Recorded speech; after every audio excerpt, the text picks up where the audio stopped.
Hello guys, welcome back to Create, Share, and Give. And today I want to just share with you my time at the King Tut's Tutukan's exhibit that was here in Los Angeles. It's over now, but it was here. It marked their 100th year since the excavation of King Tut. And there were artifacts that were never bought out of Cairo before. And it was actually a fundraiser. So now all the pieces from the exhibit is going to go to the Home in Cairo Museum, where they will be there permanently.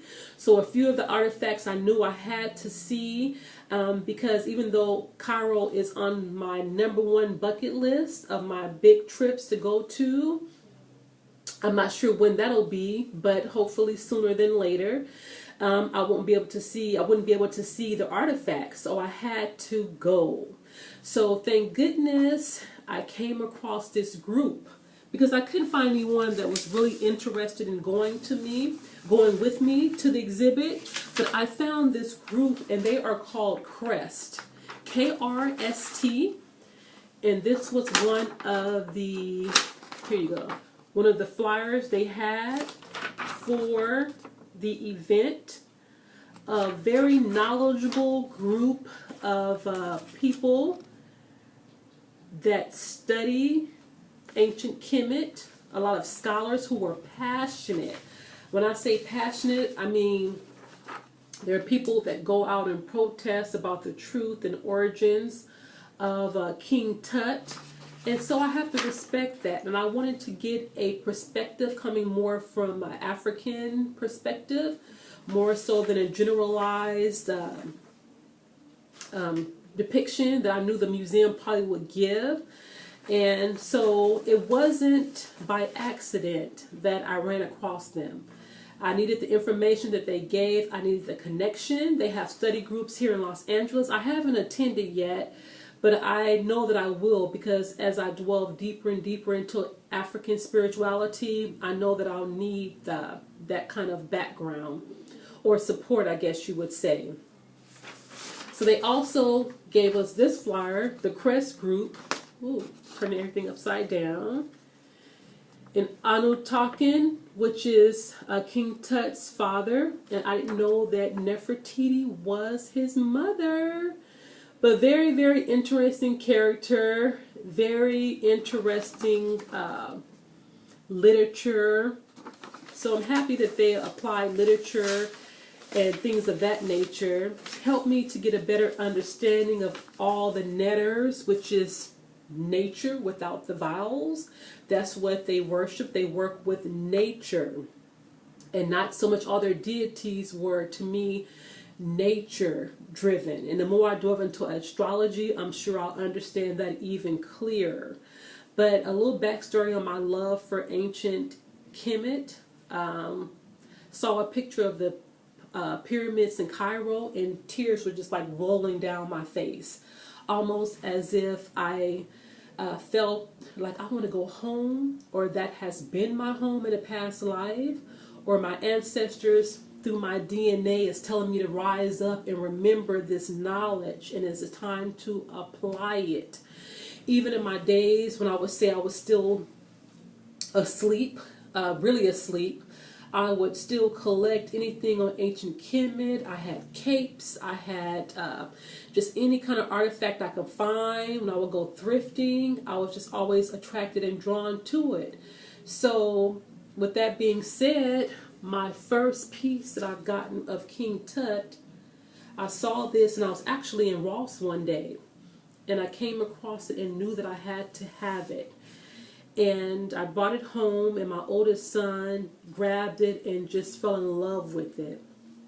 And I told him, and I will continue to tell him, because you are a king, and you must remember that. He's had a lot of issues going on through society, things that as a black woman I know that I can't even begin to understand what him going through as a black man without strong black men in his life to help guide him.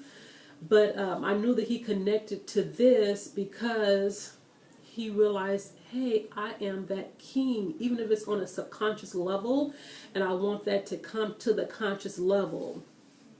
So I bought him home, and I sit him in front of my son's picture, so as a reminder of them, as well as kind of giving that energy of King Tut to come back and help guide them as young black men as they make their way through this life in a world that's set up for them to fail.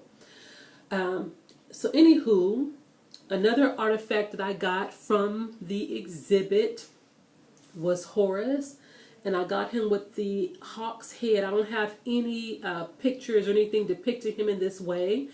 And the hawk represents the king of the sky, you know, the all-seeing eye.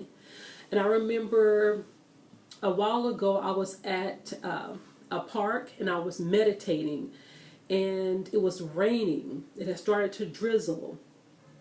And I looked up in the sky and I saw an eye. But I wasn't sure. I was so in awe, like I just saw an eye in the sky. And I wasn't sure if it was a person that had passed away that I had been thinking about lately and wanting to gain contact with. But looking back now, it could have been the eye of Horus, Ra. This is another frame picture that I have. And the eye of Ra, it can go back to so many things. There's tons of videos to symbolize the pineal gland, the third eye. It is an amulet of protection, of intelligence, of healing. So always keep this frame around for that reason. So I was super excited when I found an actual statue of Horus depicting the hawk head, the all-seeing eye. So I love that. Something else I got from the exhibit was the Scarab Kefir, and this can also be equated to parts of the brain, the way it's made, but it is a symbol of transformation. And transformation is definitely what I have been going through, transformation of the mind. I feel like we all have to transform our minds and grow into that butterfly. And so I bought this too, just as a little keepsake to keep on my altar to remind me of the constant transformation you have to make. So with that being said, I just wanted to come by, show you my little goodies, and to share with you my day of seeing King Tut. Now, I wouldn't be able to see a lot of the artifacts until I go to Cairo, which I will. I am manifesting that. And it was just amazing to see these beautiful, beautiful artifacts from their jewelry that were made thousands of years ago, and how they use crystals. And I have a love for crystals as well, and how they had a lot of different crystals in their collections and jewels, and knew how to draw upon that history, that energy, and then also knew how to connect with the cosmos and all of the architect and the mathematics and the science and the astrology. It is just amazing. I think they were far more advanced civilization than we are now. And so I just wanted to share with you how excited I was.